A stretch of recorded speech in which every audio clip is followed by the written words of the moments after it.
नमस्ते everyone, welcome back to my channel. My name is Shaivya. मेरा नाम शैव्या है। उम्मीद है कि आप लोग सब अच्छे होंगे और आपकी स्टडीज पढ़ाई वगैरह भी बहुत अच्छी चल रही होगी। तो ये क्लास 6 का साइंस का चैप्टर 4, हम क्या पढ़ रहे हैं? चैप्टर 4 है ये। इससे पहले भी चैप्टर 1 से चैप्टर 3 तक आ चुका है और मुझे उम्मीद है कि आपने उस क्लासेस को भी अटेंड किया होगा, देखा होगा। अगर आप इस चैनल पे फर्स्ट टाइम आ रहे हैं, पहली बार आ रहे हैं, तो इस चैनल को सब्सक्राइब कर लेंगे। नोटिफिकेशन बेल होगा, उस बेल को भी प्रेस कर लेंगे और अपने फ्रेंड्स के साथ इस वीडियो का लिंक और इस चैनल का लिंक शेयर करेंगे। तो हमने लास्ट क्लास में यहाँ तक देखा था, तो अभी हम आगे देखते हैं। क्रियाकलाप 3 मतलब एक्टिविटी 3। विभिन्न पदार्थों जैसे कि क्या, गत्ता, लकड़ी, तांबे का तार, एल्यूमिनियम की सीट और चाक के छोटे छोटे टुकड़े एकत्र कीजिए। एकत्र मतलब सबको इकट्ठा करना है। सबको एक साथ ले लिए हैं, जैसे कि लकड़ी, तांबा, एल्यूमिनियम का सीट। क्या इनमें से कोई चमकीली दिखाई पड़ती है? तो ये सब जो लिए हैं, तो क्या उसमें से कोई चीज है जो साइन कर रहा हो, चमक रहा हो? चमकीले पदार्थों को एक समूह में पृथक कीजिए, मतलब जो चमकीला है, जो चमक रहा है, उसको अलग कर लेना है। ठीक है। अब जैसे ही आपके शिक्षक प्रत्येक पदार्थों को दो भागों में काटे, ताजे कटे पृष्ठों को ध्यान से देखिए। जैसे कि ये आपने क्या लिया है? जैसे कि ये क्या है? गत्ता है। ठीक है, आयरन का, लोहे का। अगर इसको आप बीच से काटेंगे, तो जैसे यहाँ से काट दिया, तो देखिए काटने के बाद ये क्या, दोनों अलग हो गया। उसके बाद ये वाला जो पोर्शन है, तो देखिए क्या चमक रहा है ना, साइन कर रहा है ना। ये वाला, ये वाला जो है यहाँ का, ये तो दिख नहीं रहा, लेकिन ये तो दिख रहा है। ये क्या हो रहा है? चमक रहा है। देखिए वही है लिखा हुआ। इनमें से कोई चमकीली दिखाई पड़ती है। चमकीली पदार्थों को एक समूह में पृथक कीजिए। अब अब जैसे ही आपके शिक्षक प्रत्येक पदार्थों को दो भागों में काटे, ताजे कटे पृष्ठों को ध्यान से देखिए। आपने क्या पाया? क्या इन सब पदार्थों में से कुछ के ताजे कटे पृष्ठ चमकीले हैं? इन वस्तुओं को भी चमकीले पदार्थों के समूह में सम्मिलित कीजिए। ठीक है, तो क्या करना है? जो चमक रहा है काटने के बाद और जो साइनिंग है, तो जितना भी चमकीला साइनिंग जो चमक रहा है, वो सबको क्या करना है? एक जगह रखना है। बाकी चीज जो चमक नहीं रहा हो, तो आप अलग कर दीजिए। क्या आप अन्य पदार्थों में इसी प्रकार की कोई चमक अथवा धुती देखते हैं? जैसे कि जैसे भी संभव हो सके किसी भी ढंग से इन्हें काटिए। ऐसा आप कक्षा में जितने भी पदार्थ के साथ कर सकते हैं। क्या करना है? क्लास में जितना भी चीज है, अगर आपके चारों तरफ या आप जहां भी हैं, अगर लग रहा है कोई सामान काटने लायक है, तो उसको बीच से काट दीजिए या तोड़ दीजिए। अब घर का सामान वामान मत तोड़ दीजिएगा, नहीं तो मम्मी फिर आपको तोड़ देगी। जो चीज तोड़ने लायक हो, बस उसको क्या करेंगे? उठाएंगे, या तो दो टुकड़ों में बांट देंगे या दो टुकड़ों में काट देंगे। ठीक है। जब काटेंगे तो देखेंगे क्या वो कटा हुआ चीज चमक रहा है क्या? जहां से आपने काटा है वो क्या साइन कर रहा है क्या? अगर चमक रहा है तो इसका मतलब क्या है? वो मेटल है, मतलब वो धातु है। क्योंकि धातु क्या होता है? चमकता है। उसका प्रॉपर्टीज है, उसका एक गुण है कि वो चमकेगा। जो चीज काटने के बाद चमक रहा है, साइन कर रहा है, नया जैसा दिख रहा है, वो हो गया मेटल। तो नहीं चमक रहा है, इसका मतलब वो मेटल नहीं है। ठीक है। पदार्थ जिनमें इस प्रकार की धुती होती है प्रायः धातु होते हैं। धातु मतलब मेटल होते हैं, जैसे कि लोहा, तांबा, एल्यूमिनियम तथा सोना धातुओं के उदाहरण हैं। कुछ धातुओं बहुधा अपनी चमक खो देती है और द्युतिहीन निष्प्रभ दिखाई देने लगती है। तो टाइम के साथ क्या होता है कि कोई कोई जो मेटल है, जैसे आयरन वगैरह हो गया, तो आयरन क्या है, स्टार्टिंग में आप नया ना खरीदेंगे तो बहुत चमकेगा। ठीक है, काटी ठोकते हैं ना। चलो यहाँ रैक लगाना है, यहाँ अपना सुंदर वाला शाहरुख खान का फोटो लगा दिए, या यहाँ पे भगत सिंह का लगा दिए, यहाँ लक्ष्मीबाई का लगा दिए। कांटी से आप मार रहे हैं। कांटी खरीद के लाए हैं, कील खरीद के लाए हैं, तो बहुत साइन करेगा, चमकेगा। अब वही कांटी कुछ साल बाद आप देखेंगे तो उसमें पूरा जंग लग जाता है, तो उसका जो साइनिंग है, उसका जो चमक है, क्या होता है? वो टाइम के साथ खत्म हो जाता है। और ऐसा क्यों होता है? क्योंकि जो इन्वायरमेंट है, जो पर्यावरण है, पर्यावरण में क्या है? एयर है, हवा है, अलग अलग तरह का गैस है, तो उससे रिएक्ट कर जाता है आयरन। इससे, काटी से, किल से रिएक्ट करने के बाद क्या होता है? वो अपना चमक धीरे धीरे टाइम के साथ खो देता है। इसको कहते हैं जंग लग गया है, रस्ट लग गया है। ठीक है। इससे आपको यही पता चला। अब देखेंगे कठोरता। तो देखते हैं कठोरता क्या होता है। जब आप विभिन्न पदार्थों को अपने हाथ से दबाते हैं, तो उनमें से कुछ को दबाना सस्पेंडेड करना कठिन होता है, जबकि कुछ आसानी से सस्पेंडेड हो जाता है। तो होता क्या है, कोई मेटल या कोई नॉन मेटल, ठीक है, धातु या अधातु, तो कोई चीज अगर आप उठा रहे हैं, अगर उसको आप दबा रहे हैं तो वो आसानी से दब जाए, तो इसका मतलब वो मेटल नहीं है, वो धातु नहीं है। क्योंकि मेटल क्या होता है, आसानी से हाथों से दबता नहीं है, ठीक है। और जो आसानी से दब जा रहा है उसको कहते हैं संपीडित करना, संपीडित करना, ठीक है। और जो नहीं दबता है, तो वो जनरली क्या होता है, जैसे कि एक प्लास्टिक है वो दब जाता है, रबर है दब जाता है, पेपर वगैरह है वो भी क्या होता है, दब जाता है। लेकिन मेटल कभी भी आपके हाथों से नहीं दबेगा। आपका हाथ टूट जाएगा लेकिन मेटल कभी नहीं दबेगा, ठीक है। धातु की एक चाबी लीजिए, जैसे कि कोई आयरन का एक चाबी ले लीजिए, तथा इससे इससे लकड़ी, एल्युमिनियम, पत्थर का टुकड़ा, कील, मोमबत्ती, चाक, अन्य कोई पदार्थ अथवा वस्तु के पृष्ठों को खरोचने का प्रयास कीजिए। आप कुछ पदार्थों को आसानी से खरोच सकते हैं, जबकि कुछ अन्य पदार्थ को इतनी आसानी से नहीं खरोचा जा सकता है। वे पदार्थ जिन्हें आसानी से संपीड़ित किया अथवा खरोचा जा सकता है, कोमल पदार्थ कहलाते हैं, जबकि अन्य पदार्थ जिन्हें संपीड़ित करना कठिन होता है, कठोर पदार्थ कहलाते हैं। उदाहरण के लिए रुई अथवा स्पंज कोमल है, जबकि लकड़ी क्या है, कठोर। तो क्या पता चल रहा है, दो चीज, कि एक तो हम लोगों को पता चल रहा है क्या, कि कोमल, कोई चीज क्या हो सकता है, कोमल हो सकता है, और कोई चीज क्या हो सकता है, कठोर हो।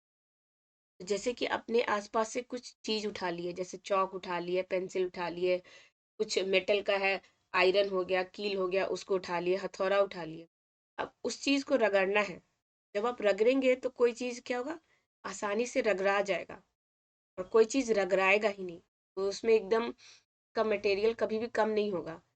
जो चीज आसानी से रगड़ा जा रहा है, का मतलब वो क्या है, कोमल चीज है। जो चीज नहीं रगड़ा रहा है वो कठोर है। कोमल में जैसे कि क्या है, स्पंज, स्पंज होता है ना, इस तरीके से इसमें क्या होता है, ये पूरा मुलायम होता है, होल होल छेद बना होता है। इसको पानी में डुबाएंगे, पूरा पानी इसके अंदर एब्जॉर्ब हो जाएगा। जैसे कि कॉटन भी होता है ना, रुई, रुई वगैरह भी तो ऐसे ही होता है। तो आप जितना हाथ से दबाएंगे, पूरा क्या होगा, एकदम इजिली दब जाएगा, ठीक है। ये अजीब सा हाथ बन गया है, ये हाथ से इसको रुई को दबाएंगे तो ये पूरा दब जाएगा।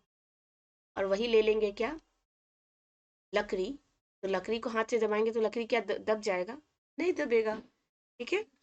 दिखावट में पदार्थों में विभिन्न गुण हो सकते हैं, जैसे धातु, कठोरता, रुक्ष, खुद, खुरदरा अथवा चिकना होना।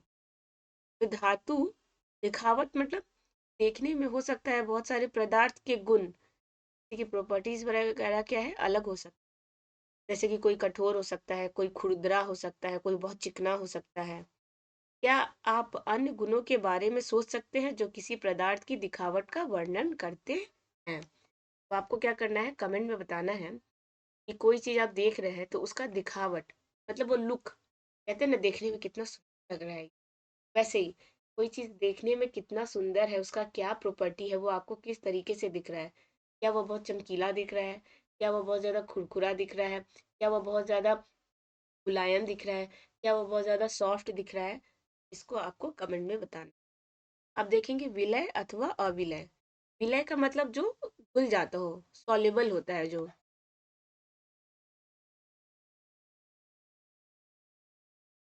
सॉल्युबल होता है जो, और अविलय मतलब जो नॉन सॉल्युबल, जो पानी में घुलता नहीं है। देखते हैं पानी में क्या घुलता है, पानी में क्या नहीं घुलता है। कुछ ठोस पदार्थ जैसे कि चीनी, नमक, चाक का पाउडर, बालू, रेत तथा लकड़ी के बुरादे बुरादे, बुरादे मतलब उसको कूट कूट के पीस पीस के उसको छोटा छोटा कर देना है। ये नमूने एकत्र कीजिए। कांच के 5 ग्लास लीजिए, प्रत्येक ग्लास के लगभग 3 भाग में जल भरिए। पहले ग्लास में कुछ मात्रा चम्मच भरकर चीनी डालिए, दूसरे में नमक डालिए, इसी प्रकार से शेष ग्लास में अन्य पदार्थ डालिए। प्रत्येक ग्लास के अंत वस्तु को चम्मच से विलोहित कीजिए, धीरे धीरे हिलाइए, कुछ मिनट तक प्रतीक्षा कीजिए। प्रेषण कीजिए और पता लगाइए जल में मिलाए गए पदार्थों का क्या होता है। अपने प्रेषणों को सारणी 4.3 में दर्शाए अनुसार नोट कीजिए। यही है। 5 आप लोग को क्या लेना है, ग्लास लेना है, शीशे का ग्लास। शीशे का ग्लास इसलिए लेना है ताकि आर पार आपको दिख जाए। शीशे के ग्लास में जो भी अंदर में आप डालेंगे वो चीज़ दिखना तो चाहिए ना। अब स्टील का ग्लास बोलिएगा मैम हम स्टील का ग्लास लेके कर सकते हैं क्या? नहीं कर सकते हैं। कैसे पता चलेगा कोई चीज़ उसमें डाले है घुला है नहीं घुला है? शीशे के ग्लास में आर पार देख सकते हैं। तो शीशे के ग्लास में पहले पानी डाल लेंगे, पानी के बाद इसी में डाल लेंगे किसी चीज़ का बुरूदा, किसी चीज़ दूसरे ग्लास में डाल लेंगे किसी और चीज़ का बुरादा। जैसे कि लिखा है ना चीनी का डालेंगे, एक में एक नमक डालेंगे, एक में चाक का पाउडर डालेंगे, एक में बालू डालेंगे और एक में लकड़ी का बहुत सारा बुरादा डालेंगे। तो देखना है कौन पानी में पूरी तरह से घुल गया है, पानी के अंदर एकदम गायब हो गया है, दिख नहीं रहा है, और कौन जो है वो दिख रहा है पानी में किसी तरह से, या तो ऊपर आ गया है या तो नीचे बैठ गया है या पानी में चारों तरफ दिख रहा है। जो पानी में पूरी तरीके से मिल गया हो, जो पानी के रंग में हो गया हो, दिख नहीं रहा हो, तो इसका मतलब क्या है, वो सॉल्युबल है, पानी में घुल गया है। लेकिन जो पानी में नहीं घुला है तो वो आपको छोटा छोटा दिखेगा हर जगह, या तो नीचे बैठ गया होगा या तो ऊपर आ गया होगा। ठीक है। इसी तरह से आपको ये वाला टेबल करना है। तो नमक, जल में क्या पूर्णता, मतलब ये पूरी तरह से पानी में क्या होता है, सॉल्युबल होता है, पानी में पूरी तरह से घुल जाता है। चीनी तो ये भी पानी में घुल जाता है। बालू तो नहीं घुलेगा, कभी भी नहीं घुलेगा। बालू को कितना भी मुलायम कर दीजिए, कितना ही पाउडर जैसा बना दीजिए, वो पानी में नहीं घुलेगा। चाक पाउडर पानी में घुल जाएगा। लकड़ी का बुरादा तो लकड़ी का बुरादा भी नहीं घूमेगा, घुलेगा और बाकी सब घुल जाए। आप यह पाएंगे कि कुछ पदार्थ जल में पूर्णतः लुप्त हो गए, अर्थात घुल गए, विलीन हो गए। हम यह कहते हैं कि ये पदार्थ जल में विलय है। तो जल में पूरी तरह से क्या हो गया, घुल गया, पूरा मिला दिए तो पानी की जैसा हो गया, पानी में दिखाई नहीं दे रहा है आपको, इसका मतलब वो क्या हो गया, सॉल्युबल हो गया, वो पानी में पूरी तरह से घुल गया है। ठीक है। और जो पानी में नहीं घुला है क्या हो गया, अविलय। जैसे बालू, बालू क्या होगा, पानी में नहीं घुलेगा ना, वो हो गया अविलय। विलय मतलब जो पानी में पूरी तरह से घुल गया, जैसे चीनी नमक। अविलय जो पानी में नहीं घुलेगा। एक हो गया सॉल्युबल जो पानी में घुल जाएगा, एक हो गया अनसॉल्युबल जो पानी में नहीं घुलता है। इस क्या करेंगे, याद रखेंगे। आगे देखते हैं कि जल बहुत से पदार्थों को विलीन कर सकता है, इसलिए हमारे शरीर के प्रकारों में इसकी एक महत्वपूर्ण भूमिका है। क्या द्रव्य जल में विलीन हो जाते हैं? तो देखिए, एक्चुअली क्या होता है, जल जो है बहुत सारी चीजों को अपने में क्या कर लेता है, घुला लेता है, मतलब उसको मिला लेता है। ठीक है। बहुत सारी चीजों को क्या करता है, पानी खुद में मिला लेता है। इसीलिए हमारे शरीर के प्रकारों में इसकी एक महत्वपूर्ण भूमिका है। ये हमारे शरीर में जो जल है, जो वाटर है, उसका बहुत इंपॉर्टेंट रोल। क्यों? क्योंकि जल के अंदर बहुत सारा चीज क्या हो जाता है, घुल जाता है, मिल जाता है। इसीलिए वाटर जो इम्पोर्टेंट पार्ट है हमारे लाइफ का, हमारे बॉडी का। ठीक है। तो याद रखेंगे, विलय जो पानी में घुल जाए मतलब सॉल्युबल, सॉल्युबल। और दूसरा अविलय जो पानी में नहीं घुले मतलब कि नॉन सॉल्युबल, नॉन सॉल्युबल, पानी में नहीं घुले। तो आप याद रखेंगे, ये हो गया हिंदी में और दूसरा हो गया इंग्लिश। फिर आगे देखते हैं एक्टिविटी 5। सिरका, नींबू का रस, सरसों का तेल अथवा नारियल का तेल, मिट्टी का तेल अथवा अन्य किसी द्रव के नमूने एकत्र की। तो ये सब क्या है, लिक्विड है। द्रव मतलब लिक्विड। तो आपको तेल सब लेना है, सिरका का, नींबू का रस, सरसों का तेल, नारियल का तेल, मिट्टी का तेल, या किसी भी अन्य कोई सा भी लिक्विड ले सकते हैं। कांच के एक गिलास में लीजिए, एक ग्लास कांच का ग्लास है ना, ले लिए। इसे आधा जल से भरिए। पहले तो इसमें जैसे ये ग्लास है, जैसे कि ये इधर से ग्लास है, ग्लास में आधा ग्लास में पहले पानी डालना है। ये हो गया है पानी। ठीक है। कांच के ग्लास लीजिए, इसमें आधा जल भरिए। अब इसमें चम्मच भर के कोई द्रव मिलाइए। अब इसमें क्या डालना है, ऊपर से आपको कोई लिक्विड लिक्विड डालना है आप। कि आप डाल दिए, क्या डाल दिया आप, नींबू का रस डाल दिए, ठीक है। और भली भांति विलोरित कीजिए, विलोरित मतलब इसको अच्छे से मिला दीजिए। इसके 5 मिनट के लिए छोड़ दीजिए। प्रेक्षण कीजिए कि यह द्रव जल के साथ मिश्रित हो जाता है या नहीं। तो देखिए होगा क्या, जब आप पानी लिए हैं ग्लास में, उसमें सबसे पहले सिरका डालिए तो सिरका पानी में पूरी तरह से मिल जाता है, वो पानी के अंदर अच्छी तरह से घुल गया, मतलब सॉल्युबल। नींबू का रस भी पानी में अच्छी तरह से घुल जाता है, इसका मतलब सॉल्युबल।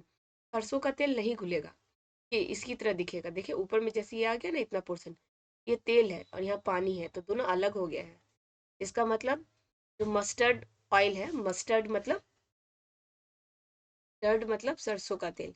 सरसों का तेल क्या है, पानी में नहीं घुलेगा। नारियल का तेल भी पानी में नहीं घुलेगा, मिट्टी का तेल भी नहीं घुलेगा, ठीक है। कुछ लिक्विड क्या हो रहा है, घुल जा रहा है, कुछ लिक्विड हो रहा है जो कि नहीं घुल रहा है, ठीक है।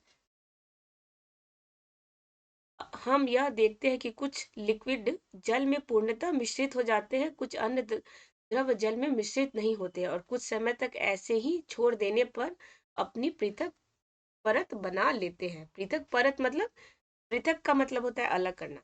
तो देखिए अलग करने जैसा क्या हो जाता है, अपने बीच में दो लेयर बना लेते हैं। देखे है ना, यहाँ पानी है और यहाँ क्या है, ऑयल है, तो दोनों के बीच का एक परत बन गया ना, अलग कर लिए दोनों एक दूसरे से। नहीं भाई हम तो तुम्हारे साथ नहीं रहेंगे, तुम हमको माफ करो, वैसा वाला। नीचे देखिए, ऊपर तेल नीचे पानी। इसी तरह से आपको क्या बनाना है, टेबल बनाना है। द्रव मतलब लिक्विड, भली भांति मिश्रित होते हुए, मिश्रित नहीं होते हुए, जो अच्छी तरह से सॉल्युबल हो जाते हैं, जो अच्छी तरह से सॉल्युबल नहीं होते हैं। तो सिरका भली भांति मिश्रित हो जाते हैं, वही लिखा हुआ है। नींबू का रस बताया मैंने कि वो भी हो जाते हैं, ठीक है। सरसों का तेल नहीं होता है, नारियल का तेल नहीं होता है, केरोसिन भी नहीं होता है, और ये दोनों भली भांति मिश्रित हो जाते। फिर आ गया बूझो और पहेली। क्या नाम, बूझो। देखो कैसे मुंह निकाल के, कैसे खुद आता नहीं है हम लोग को चिढ़ा। ये देखो, ये दोनों बहुत कंफ्यूज रहती है, बहुत सारा इसके दिमाग में सवाल चलते रहता है, कोई इसका हेल्प नहीं कर देता, ये हम लोग इसका हेल्प करें। बूझो यह सुझाव देता है कि हमें यह भी जांच करनी चाहिए कि हमने क्रियाकलाप 5 में जिन द्रवों का उपयोग किया था, क्या जल के अतिरिक्त किसी अन्य द्रव में भली भांति मिश्रित होते हैं। तो जैसे कि अब बूझो, ये सब जो हम लोग किए थे, जो पानी में लिक्विड डाल रहे हैं, तो पानी में जो लिक्विड डाल रहे हैं, तो चलिए पानी में नहीं घुल रहा है, क्या वो जो लिक्विड है किसी और चीज में भी नहीं घुल रहा है क्या, वो सब भी आपको देखना है। पानी नहीं लेना है, आपको दूसरा लिक्विड लेना है, उसके अंदर सबको डालना है और फिर चेक करके बताना है कि क्या उस तेल में या क्या उस लिक्विड में, द्रव में इस अच्छे से सॉल्युबल है या सॉल्युबल नहीं, ठीक है। पहेली यह जानने के लिए उत्सुक है कि क्या गैसें भी जल में विलीन हो जाती है। अब पहेली आ गई है, दिमाग में चल रहा है, पानी तो एक दूसरे में मिल जा रहा है, पानी फिर दूसरा लिक्विड चलो नहीं मिलता है, पानी कुछ लिक्विड मिल जाता है, क्या ऐसा भी जरूरी है पानी में गैस भी मिल जाता हो, क्या होगा इसका। इसका आंसर आप क्या करेंगे, कमेंट में विथ एग्जाम का आंसर, चलिए अभी बता देती हूँ। कुछ गैसें जल में विलय है, मतलब कुछ गैस जो है विलय मतलब अच्छे से सॉल्युबल होते हैं, लिक्विड में अच्छे से मिल जाते हैं, जबकि अन्य नहीं है, जबकि बहुत सारे गैस नहीं। सामान्यतः जल में कुछ गैस थोड़ी मात्रा में विलीन होती है। उदाहरण के लिए जल में विलीन ऑक्सीजन गैस होता है, जल में रहने वाले जंतुओं एवं पादपों की निर्जीवता के लिए अत्यंत महत्वपूर्ण है। वाटर, पानी में कौन रहता है, ये जल की रानी है, जीवन उसका पानी है, हाथ लगाओ मर जाएगी, नहीं हाथ लगाओ भाग जाएगी, बाहर निकालो मर जाएगी, ऐसा ही कुछ है। तो क्या है, मछली क्या है, एनिमल है, लिविंग ऑर्गेनिज्म है, पानी के अंदर रह रही, इसका मतलब पानी में कुछ तो होगा जो उसको मदद कर रहा होगा। कि जो इंसान होते हैं या जानवर होते हैं, वो सांस लेने के लिए क्या ऑक्सीजन चाहिए होता है। प्लांट क्या लेते हैं, कार्बन डाइऑक्साइड लेते हैं, ऑक्सीजन छोड़ते हैं, और वही ऑक्सीजन लेते हैं। वगैरह जो है ये भी एनिमल है, वो भी ऑक्सीजन चाहिए, इसका मतलब पानी के अंदर ऑक्सीजन घुला हुआ होता है, सॉल्युबल होता है, इसीलिए वो लोग क्या कर लेते हैं, ऑक्सीजन लेके जिंदा रह लेते हैं। प्लांट में भी, प्लांट क्या करते हैं, वो भी करते हैं, कार्बन डाइऑक्साइड क्या लेते हैं, बाहर से लेते हैं, देते हैं। उम्मीद है कि आपको ये समझ में आया होगा। आप इस लेक्चर को 1 2 3 बार देखेंगे, चैनल को सब्सक्राइब भी करेंगे, वीडियो को लाइक करेंगे, और मैं मिलूंगी नेक्स्ट लेक्चर में। टिल देन, जय हिंद।